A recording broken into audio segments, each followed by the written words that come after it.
insya Allah saat ini kita siap saja dulu. Nah kalau kita siap seperti itu berarti kita termotivasi. Termotivasi walaupun sebenarnya kita punya komputer itu belum memadai karena harus itu minimal 100 unit. Karena kita punya siswa kurang lebih 300. Berarti masih kekurangan sampai 200 lebih unit Bu ya komputernya? Tidak, cuma sisa 40-an. Oh sisa 40-an. Jadi rencananya nanti pinjam kan 100 itu pinjam 3 laptop sesi, Bu? 3 sesi. Iya. Iya, jadi 1/3 kan satu ya. Jadi kalau misalnya 1/3 itu jadi kalau 300 berarti 100 yang kita siapkan. Karena 3 sesi, masuknya sampai sore kan anak-anak. Jadi gantian. Berarti selebihnya pinjam laptop atau gimana nanti?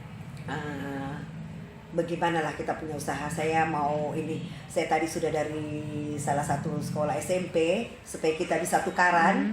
Jadi pada saat kami menggunakan, kami ujian, kami pinjam komputernya. Kalau mereka ujian, kami pinjamkan komputer kita.